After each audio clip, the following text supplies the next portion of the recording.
On this week's episode of the Marketing Expedition podcast, I get to speak with Bryan Clayton. He is the CEO and co-founder of GreenPal, an online marketplace that connects homeowners with local lawn care professionals. GreenPal has been called the Uber for lawn care by Entrepreneur magazine and has over 200,000 active users completing thousands of transactions per day. Before starting GreenPal, Bryan Clayton founded Peachtree Inc., one of the largest landscaping companies in the state of Tennessee, growing it to over $10 million in a year in annual revenue before it was acquired by Lusa Holdings in 2013. Bryan's interests and expertise are related to entrepreneurialism, small business growth, marketing, and bootstrapping businesses from zero revenue to profitability and exit. You're going to want to hear what Bryan has to say. Trust me, it's an amazing marketing journey that we're about to go through. But first, before we do that, I need to tell you all about Strike Tax Advisory. Qualifying clients on average can get up to $250,000 or even more in federal and state R&D, research and development tax credits for their investments in innovation. You need to listen to the podcast that we've had with Strike Tax Advisory previously and go to peppershock.com/offers and then go click on the link to get your offer to connect with Strike Tax Advisory. Go see what you can do to get R&D tax credits. They're the experts in this field, and they have worked with thousands of companies to help them get their R&D tax credits specifically, and they work with other CPAs and other referral partners to help build this into your strategy and plan for your taxes, okay? So peppershock.com/offers. And now it's time for the Marketing Essentials moment, the basics that you need to build your brand and your bottom line. Today, I wanted to talk about all-in-one CRM software that can save you time. So we use a program called Benchmark One that agencies can purchase, and we manage automation system for our clients. And if you haven't used any type of marketing automation, this is something that I recommend that you consider using because it can help you with time, and you can spend, maybe less time on trying to get your sales and marketing and maybe more time on your business, right? And utilizing tools like this, a customer relationship management software tool that does your email, it tracks all of your leads and opportunities in your pipeline, and it allows you the freedom to be able to automate what you hate. And if we can create those email messages in a sequence, in a series, if this, then that, and be able to communicate with your customers, utilizing their name, personalizing it, but yet automating it, right? So you can personalize the automation. And so thinking about how you can incorporate a CRM tool in your marketing strategy and plan can be something that can be very, very beneficial to your business and will pay off over time, right? It's an initial investment to get it up and running, but then long-term gain, right? Short-term pain, long-term gain. And it really does put in a simple, repeatable process for connecting with your contacts and helping you drive your sales. So if you want to learn more about Benchmark One and what we do for our customers and how we help them in automating their marketing and helping them through this process with copywriting and graphic design and creating templates that they can just easily update, we can help you do that. There's a login for both the agency and the client to help make this happen and make it a seamless, streamlined process to really bring your customer relationships front and center. And it will do some lead scoring, and it will help you identify those people who are engaging and interacting with you the most, right? You can link up to the social media accounts, and you can help keep communication flowing and help you stay top of mind through simple yet intelligent drip email campaigns and autoresponders. You can do all of these things with form fills and easy to use email marketing and automation tools. And again, go to peppershock.com, reach out to us, let us know how we can help you get through this process and understand what it is you can do. And we can give you a demo. You can see how it all works, whether you decide to use us or someone else. I just want you to understand how important it is to incorporate email marketing and marketing automation into your marketing strategy and plan. And you can send out messages that'll engage and delight, ideally targeting your next potential prospective customer in just a few clicks by doing it. Okay, now let's get into the interview with Bryan.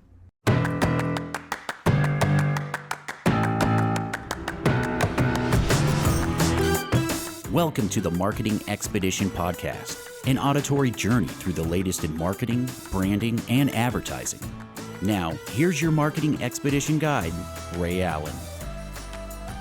Welcome to the Marketing Expedition podcast. I'm your host, Ray Allen. I'm the president and CEO of Peppershock Media and the founder of the Marketing Expedition community. And today we have Bryan Clayton. Bryan, welcome to the show. Ray, thanks for having me on your show. It's great to be here.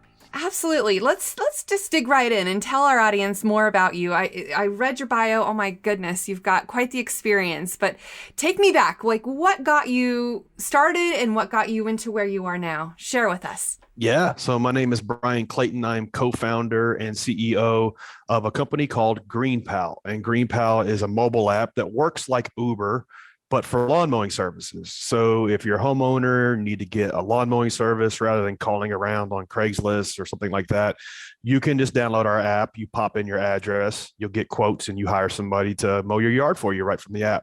And then if it goes well, you set it up for the whole season and just forget about it. And I guess you could say we're like a 9-year overnight success. My two co-founders and I have been working on the business for almost a decade. And now, we're doing over $20 million a year in revenue, over 300,000 people using the app to get their lawn mowed. And I guess our key to success is just sticking with it. We just stuck with one thing, one problem we were solving, trying to make it as easy as pushing a button to get this chore done.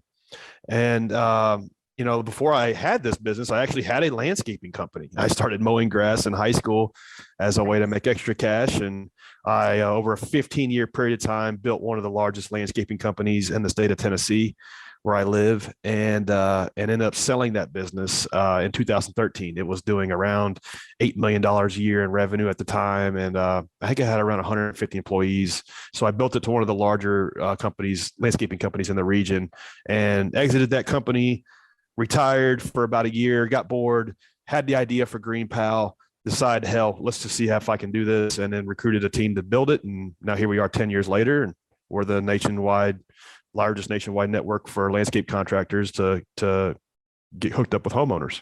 So let's explain how this works. The people that are mowing lawns, they need to sign up for it, and are they licensed? They have some sort of criteria. Maybe it's self-review based. Tell me about the people that are on the app. Yeah. So when contractors come onto the app to apply to become a seller on top of our platform, they go through a screening process, an initial process to make sure that they're legit, make sure that they are who they say they are, that they have a valid business, that they have a bank account, that they undergo a credit check. And then we check to make sure they have the right equipment to do the job. And then they come on and they sell their services to homeowners looking to book them. After that, we rigorously screen them in terms of, okay, feedback from homeowners. What are people saying about their experience with them after they hired them? And then also statistics around, do they show up on time? Because that's a big thing in terms of hiring somebody to do this chore for you. A lot of times they flake. A lot of times you'll hire a contractor and they won't show up, or you'll hire somebody and they'll show up once and then they kind of disappear. There's a weird, mysterious thing of the case of the disappearing lawn guy. And that's one of the main, that's one of the main things we solve for homeowners is make sure that they hire somebody, they show up, they do a good job, and then they continue to show up. And so we continuously rate and score contractors on, do they show up on the day they're supposed to? Do they do a good job? Do they get booked for continuing visits? Because if somebody gets hired one time and never gets hired again, and that consistently happens, it tells us that they're not that great. And so we're always promoting the good contractors and demoting and even expelling the ones that aren't reliable. So homeowners can then hire reliable service providers, and the reliable service providers can make material income on top of our platform. So it's kind of a win-win. All right. And they get to take the jobs whenever they want at their leisure. When they need more work, they'll add on more work. And if they don't, they won't. Just like you said, that's the right. Uber concept, right? Yeah, we're not their boss. We're not their employer. We are a marketplace that connects buyers and sellers. So when contractors need more work, they submit more pricing. When they don't, they don't. And at the end of the day, it's their business. So they're in charge. They have agency over what they do. Whereas, a lot of I guess you could say gig economy platforms, that line gets blurred, and sometimes gigsters end up looking more like employees. Whereas we don't want to be in the business of employing these folks. We're in the business of connecting people that need the service with the folks that want to do the work. So what's the pricing model? Do the end users pay, or is it the contractors that pay, or both? Contractors pay us a small transactional fee for all the work they do on the platform. And that varies dependent on how much volume they're pushing through. So if they're only doing like $1,000 a month, they pay a higher percentage. If they're doing $50,000 a month, they pay a lower percentage. And they set their own pricing. So when a homeowner comes onto the platform, puts their address in, contractors are presented with a bunch of information about that property, the square footage, how long has it been since they last got a mowing, imagery from like satellites and Street View that Google and Zillow gives us. And then they submit their pricing directly to the homeowner through the platform. And the homeowner then figures out, okay, well, these are my 5 prices. These are reviews. These are ratings about these different contractors, and I'll hire who I want to work with. And so we make the whole thing like a lot more convenient, a lot more seamless. Whereas, a contractor can quote 20 or 30 of these, in 5 minutes versus just riding around town. How you doing? Riding around town and like trying to figure out who they want to work with, and so we end up saving time on both sides of the transaction. Yeah, no, that's great. Making it seamless and convenient, and you can pay right online, I'm sure, and all of that. Can you tip also? Can you give them a tip? Yes, but that's something that we've always kind of debated, the tipping thing, because if you'll notice, like DoorDash is running into this problem where there's this phenomenon called tip baiting, and so I think I saw this TikToker was talking about how they will choose the orders they want to fulfill based on the tip, and then they deliver it, and then the tip gets changed on the back end. Sometimes the consumer will change the tip, and so this is a weird thing. We do have tipping on our platform, but it's after the fact, after the service is done. If you want to give a tip, you can, but it's not required. It's not expected, and that's the way we feel like it should be. Well, like at Starbucks, I don't tip until after I get it. Pops up later. And then it says, do you want to tip? And here's your window of time to tip. And then you can do it. Right. Seems like DoorDash could take a page out of that. We feel like that's fair. I think at its core, maybe DoorDash's model is not sustainable unless there's a tip. And so that's why they kind of encourage that to kind of backfill some of the costs, maybe. I'm not sure. But we're not going to change it. That's how we feel like it's fair. And a tip should be for extraordinary service. It shouldn't be like expected for normal service. Well, yeah, usually you tip after the fact anyway. So I think that that's a smart way to go, so that people can then have the ability to change it if they want to, or give as much as they want to after the service has been performed. So yeah, I mean, that's what you do at a normal restaurant or a normal, anytime you tip anybody, it's that they did a good job. Great. Here's your tip. If they didn't, that's how we see it too. Yep. Yeah, that makes a lot of sense.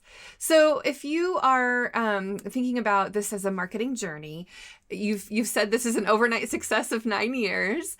Let's think back. What did you do to start getting this app out there? Like, how did people start to know about it? What did you do to kind of accelerate word of mouth and getting people to use this app? And then walk me through, what is your marketing strategy? What have you been doing to really get it to grow to the exponential amount of users you have now? Yeah, I think to look at it like a journey is a good metaphor, because I think your business can be like the storyline to your life. I think marketing is half of business, if not more. And so, like, if you look at it, like your life story could just be your marketing journey almost. Like, how did I get my first 100 customers is definitely part of my life story. Absolutely. And so we, when we launched this thing in 2012, we had no user acquisition strategy. We had no plan to get customers. And we're like, oh man, we just spent 9 months building this thing.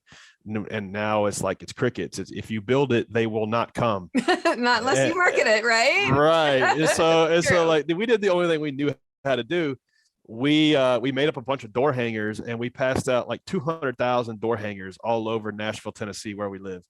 And that was just what we had to do at the time, to hustle up 100 people to use the thing. And we ended up getting 100, maybe 200 people to use it. And then we like treated them like gold and really tried to figure out, okay, what is it that they want that we're not delivering on? Where are they disappointed? What do they wish this thing would do? And we met with as many of these folks that would meet with us. Every Starbucks in Middle Tennessee, kitchen tables and things of that sort. Just like meeting with these folks face to face and trying to figure out, let's get feedback in terms of where we need to improve. And one thing we came across was we would always ask them, how do you normally find a lawn mowing service? And the thing we kept on hearing over and over again with people say, well, after I called the recommendations from friends and family and those folks stood me up, I would just go to Google out of sheer desperation. And I would just look for a lawn mowing service there. And so we kept hearing that over and over again. We said, well, we kind of knew that Google search might be part of our strategy, but this really solidified it. And it gave us the, I guess you could say, the confidence to bet the company on this one channel. Because I think in the early days, you're not going to be good at all these different channels at your disposal. You really kind of have to figure out which one is a good marriage for your business and bet the company on it. Mm-hmm. And that's what we did. We really just poured our resources in trying to figure out, how do we develop a really world-class content marketing strategy? How do we really compete in Google organic search at a local level and what that means?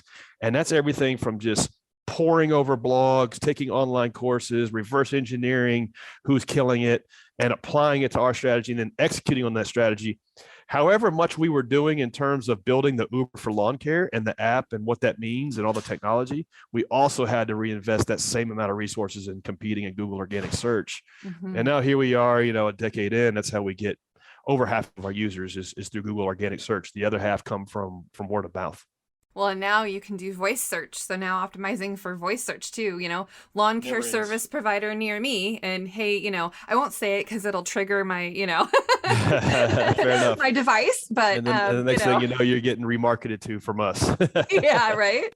Yeah, exactly. I know that's a huge trend that people are really trying to optimize for voice search. So that is, I think, going to be one of the next big things that people are going to continue to do. And now the metaverse is out there, right? People can shop online and use augmented reality and all this crazy stuff. And it really, I see this a lot. A lot of new founders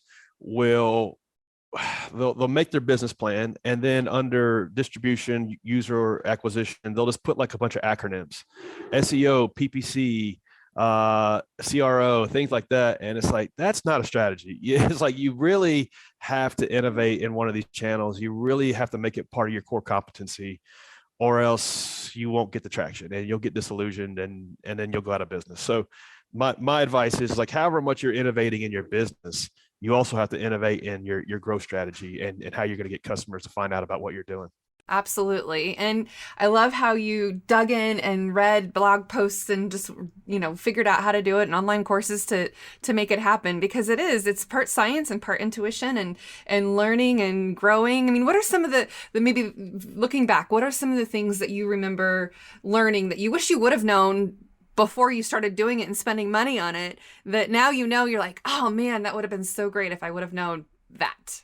Yeah, many things. One is the power of copywriting. So if you're going to be in business for yourself, it doesn't matter what you're doing. If you just know like the 80-20 of good copywriting, it can really help you out a lot, because being a good copywriter helps you really understand something, that there is always going to be a gap between founder logic and customer logic. And if you're a good copywriter, you're constantly taking yourself and putting yourself in the shoes of your customer, putting yourself in the shoes of your prospect. So, good copywriting is something that everybody needs to spend at least 6 months of their life dedicated to reading as many books as you can, taking online courses, looking at your sales copy. It could be your welcome emails. It could be the copy on your website.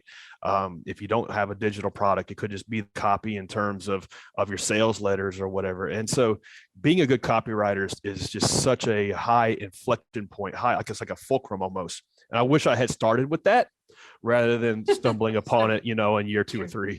Mm-hmm, mm-hmm.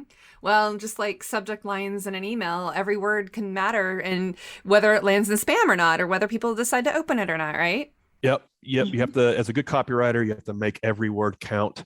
Mm-hmm. And you really understand that as you start to dig into it. And people don't want to be sold to, they want to be communicated with, and just understanding the difference. And and just it's something that really everybody should spend 3 or 6 months learning. Wow, that's great. So how many people work with you now on creating and maintaining the app? Now we have a team of 42, and we started out with just me and my two co-founders, and now we're 10 years in, and everything from engineers building and writing code to designers designing interfaces to content creators creating guides and blog posts to we've got a guy, all he does is SEO, so an SEO lead that drives that strategy. So so the good thing is when you build out a team around you, you can put specialists in places where they can excel. But one thing that I've learned the hard way is that you kind of have to be 80-20 good at all of these things to know how to delegate them. I have tried to delegate things that I don't understand, that I don't know how to do, and it's always a recipe for disaster. So like I had to teach myself how to write code and build the first version of the website before I could delegate to developers. And I tried to do it the other way, and that was a disaster. So if you can just, like, as a founder, be a real generalist and just be kind of half good at a lot of different things, it'll help you. Yeah, what do they say? Jack or Jane of all trades and a master of some? Kind of have to be, it's not popular, but you kind of have to be decent at all of these things. And the good news is you can learn this stuff for free. Everything you need to learn about anything is on YouTube. Right. And if you're sufficiently dedicated, you can learn it for free. Absolutely. Okay, so let's take a step back. What inspired you that first mowing job? Obviously, you're in high school, you needed some money. I mean, this is really kind of the trajectory of the path that you took. Who inspired you? What inspired you? What made you want to earn that money? What was the first thing that you bought with the money that you got? Yeah, I'd like to tell you that I was like a born entrepreneur and that I was just, like just had an intuition to take this path in life. But the reality is I was forced into entrepreneurship by my father. I was 15, 16 years old, and he came into my room on a hot summer day. Interrupted me playing Super Mario Kart and said, "Hey, get off your butt. You got a job to do. You're going to go mow the neighbor's yard." And he made me, we weren't living in a Democratic household, and he made me go mow the neighbor's yard. Luckily he did, because I made like $20 an hour, which in 1996, that was amazing. Yeah. Still kind of is. And so I was hooked. I was like, this is great. I'm just going to like try to get as many of these as I can. And I passed out a bunch of flyers and I was making $300 or $400 a week in the mid 90s mowing grass as a teenager. It was awesome. And I never looked back. I just kind of stuck with that business and kept growing it. That's awesome. Well, that's a lot of grass. I've cut a lot of lawns in my day, thousands, tens of thousands. Now that's probably one thing that you enjoy delegating at this point in your career. Never want to go back. If I never pick up another weed eater and never have to smell cut grass ever again, that'd be fine with me. That's funny. So what are some resources or maybe some podcasts that you listen to, or maybe websites that you go to get your information now to keep on top of everything? Yeah, I think when you are looking for these sorts of things, maybe even like mentors, you need to look for folks that have done what it is you're trying to do, and folks that are practitioners of this stuff. And you really need to go down the long tail. I think, this day and age of, like, not that Tony Robbins and Gary Vaynerchuk aren't great, but like, they're not tactically going to help you figure out what it is you're trying to do. So for me, I'm always studying other marketplaces, other folks that have built successful marketplaces, and maybe in different kind of niches. Like there's a marketplace called Rover that does dog walking, and so I have really studied them very, very intensely over the last 5 years in terms of how they connect buyers and sellers around dog walking. And there's things I've learned, and I applied it to the lawn mowing business. So, and then also you want to look at like practitioners of this stuff. So there's a guy named Casey Winters that was the first growth guy that they hired at Grubhub and then Pinterest. And this guy really talks about how those companies scaled and how they used SEO as a strategy to scale. And so not that everybody needs to rush and like read this dude's stuff, but if you are building like a platform that runs on SEO and it's a marketplace, this is the one guy you need to like just consume everything he's ever put out. So my point is, when you're looking for like sources of information, really try to go long tail and try to figure out who is talking about the exact things that I need to execute on, and I can learn from that rather than just staying generalized and not getting actionable insights. That's what's worked for me over a decade of just pouring through YouTube University and the open web in terms of blog posts, things like that. And the cool thing is as you get a little traction, you start to like uncover this guy or this gal or this person or this company, and it kind of just builds and compounds. Right. Yeah, I know. It's great. And I get the privilege of being able to interview all kinds of people. And I just had on our show recently, it's Simple Pin Media. Anyway, she is an expert on Pinterest, and that's her focus of her business. Brilliant. And Pinterest is the third largest search engine and social media platform in the world. I had no idea. Like, there's interest in Pinterest again, right? Pandemic caused it or whatever. But I have to imagine, I mean, tell me if I'm wrong. I mean, most people who would maybe sign up for this would be females. Is that true? Well, Pinterest is interesting. Like let's say you have a home remodeling business and you sell 6-figure remodeling projects to affluent clientele. Pinterest is one of your best channels you're ever going to find. And I'm sure there's a lot of guys that look at the before and afters and the design choices and maybe the tear downs and all these things. You can document all of that on Pinterest, right, and expose that and use that as a channel to grow your remodeling business. And you might think, oh, remodeling business, that's small time. I don't know. I've met some contractors that operate in that space that are doing 8 figures a year in revenue, right, and they're using things like Pinterest and YouTube as a way to generate never ending interest in their business. Mm-hmm. And so like if you're founding a new remodeling business, you should probably take that lady's course, or you should probably hire her, because that's the channel you need to learn how to execute in. And you probably don't need to worry about anything else until you maximize it. So this stuff will surprise you. And the problem is it's impossible, particularly as an early stage founder, to be good at Pinterest, TikTok, Instagram, Facebook, Google Organic, Google AdWords, Facebook Like you can't be good at all this stuff at the same time. So you really need to double down and focus on one. Mm-hmm. One at a time, right? So who's your target audience? I mean, who is it that you go after when you want to show your ads? I mean, is it, dual income, no kids? Is it, who do you segment and go after? It's funny, when we first started, I thought it was going to be higher end affluent clientele because that's who hires gardeners. And that was who I served in my first business. What I came to find out was that wasn't our customer. Our customer was like the combined household income, maybe $60K, living in a $200,000 house or a $300,000 house, not $1 million house. And these numbers might sound comical depending on what part of the country you live in, but that was what we learned, was mm-hmm. that our target market was kind of the working class family, because we could make it cheaper for them, more convenient for them, and more cost effective to where they could afford to hire somebody to do this chore versus, it being out of reach previously. And, at the end of the day, if you do this stuff yourself, you go buy all the equipment and you self-execute it, you're probably making less than minimum wage by the time you could hire somebody and pay them to do it on our platform. Right. And then you don't have to maintain a lawnmower and change the oil and keep it all maintained. I love that idea. No brainer. Is this app available in all the major cities, or where is it located? We've spent 4 years just in Nashville, Tennessee, trying to perfect it, get the workflows right, make sure that it was reliable, that it worked 99 times out of 100.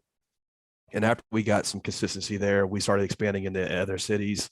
And now we're nationwide in the United States. It doesn't matter if any city you live in, over 30,000 population, we have liquidity into where you can order somebody to take care of this chore for you.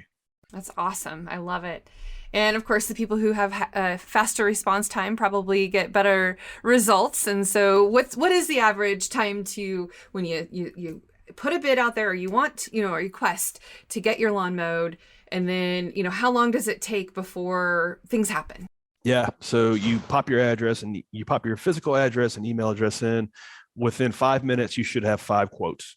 And then you can read reviews, compare pricing. hire you want to work with. Most of the time they come out that same day, if not the same day, the next day, and you just pay them right through the app. And then you set it up for an ongoing schedule after that, every 7 days, 10 days, 14 days, whatever you like. And it just happens like clockwork in the background. You don't have to worry about wrangling the lawn guy anymore. Right. So that's the platform's job, is to make sure that all the trains run on time and that you just don't have to worry about this. I love it. I love this idea too for like my grandparents, I mean, sometimes they'll hire my kids, my sons to come and mow the yard, but they live clear across, the town, and it takes a while, and my kids are busy kids. And so sometimes it might be nice to just hire somebody for them. We see that a lot. You can manage multiple properties from the platform, and we see a lot of folks ordering services for their parents in other states. And the other thing is you get photos of the completed work after it's done, so you can confirm that it was done. Yeah, that's a real good use case for us. Right. Yeah, no, I love that you get photos after, kind of like when I get deliveries now, there's a picture of it sitting on my door, right. sent to me. And that helps. I think it also keeps the legitimacy, of, and the sustainability of the entire process that you're going through, because then you trust it, and you can give reviews and do all of those things that are really kind of self-managing, right? These days, it's the way it should be. Mm-hmm. Mm-hmm. Yeah, and I also saw something recently, is it the Nextdoor app, where people are starting to put more business effort into you know what I'm talking about, the Nextdoor app? Yeah, they recently went public, and so they're having to figure out how to turn on the revenue stream, and that is a great use case for Nextdoor, is recommendations around, okay, I'm looking for a plumber, I'm looking for a landscaper, I'm looking for a home cleaner, and neighbors referring who they're using. We fit into that very nicely. People refer GreenPals like a lot in that kind of context. It's like, well, you could call 10 people, or you could just use this app and you'll get 5 quotes quickly. Mm-hmm. And it'll be from your neighbors. It'll be from local people. So it's not like we're the big landscaper that you have to work with. No, we put you in contact with the small locally owned operator, so that you guys can work well together and work well in a more efficient manner than you could previously. Excellent. What advice would you give to someone thinking about wanting to start a business and creating an app and doing just like you did? What would you tell them? I think authenticity can be a competitive advantage. Authenticity can be a superpower. And so what I mean by that is, I think it can really help to be solving your own problem. If, let's say, you worked, I don't know, maybe you worked in a pizzeria. And this is fresh on my mind because I'm coaching a guy who's building software for pizza businesses. And so maybe you delivered pizzas for Domino's, and you saw some sort of thing that kept happening over and over and over again. And you think there's some sort of app or software solution. So it could be for like local pizzerias. Maybe their problem is competing with Domino's. And the reality is that you could get better pizza from the local pizzeria shop at probably the same price or cheaper than you can Domino's.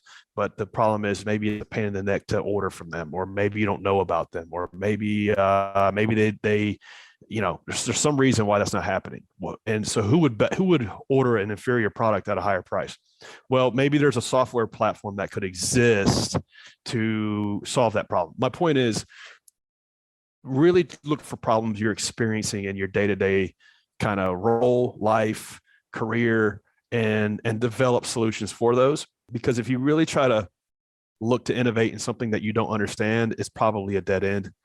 And I see that over and over again. It's particularly in my world, there's a lot of Uber for X ideas that crashed and burned, Uber for home cleaning, Uber for valet parking. And somebody tried to start the Uber for home cleaning, but they had never cleaned a home in their life. And that's why, they crashed and burned. And so that's my point. Authenticity as a competitive advantage. Start with what you know and go from there. Nice. I love it. That's really good advice, because I think sometimes people get really ambitious and, they need to just take it one step at a time and start with what you know. Okay. So what is something that you are super proud of that you've accomplished? I mean, I'm not saying be all braggy or whatever, but I give you permission. Like, what's the one thing that you're like, dang, I did that, and this is what I'm proud of? That's one thing about starting a business. It's very humbling. There's many peaks and valleys. One that I'm proud of from myself and my team was when we first started this business, we didn't know how to write software. We didn't know how to code. And so the first thing we did is we paid a development shop in Nashville $150,000 to build the first version. And we released that, and it was a total flop, total failure. It didn't work, didn't have the features it needed. It was just dead on arrival. And so we kind of had like a big gut check where we had to figure out, okay, well, if we're going to be in the tech business, we're going to have to learn how to write software, build software. And so the three of us, we poured over blogs, took online courses. My co-founder went to a boot camp, and we learned how to build software. It took like 2 or 3 years of just working in it and on it, and we learned how to become software developers to build the next version.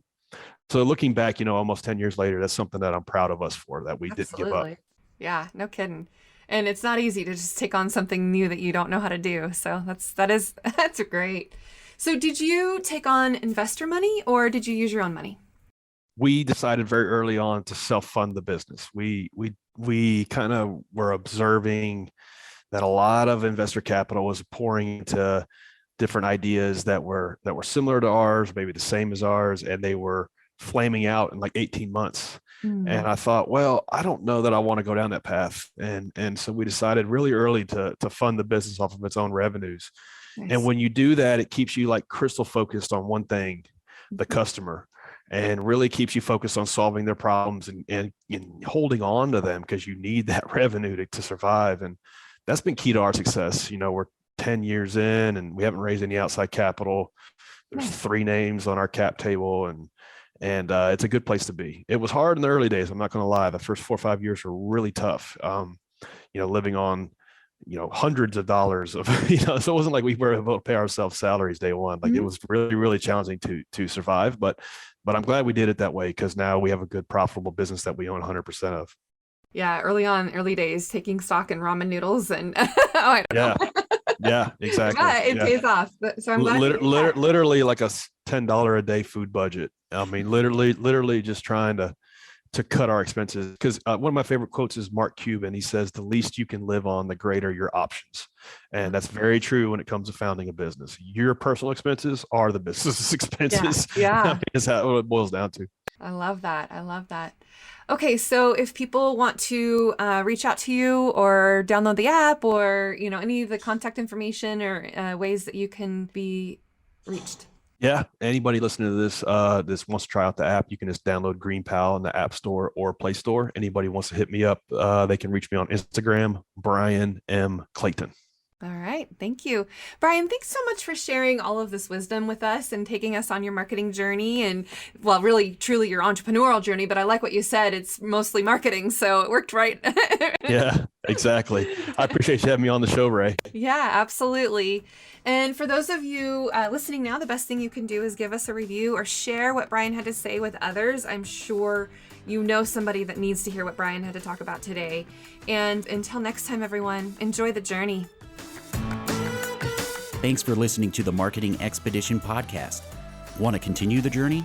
Don't miss out on new episodes. Subscribe on iTunes, Spotify, Amazon Music, or wherever you get your podcasts.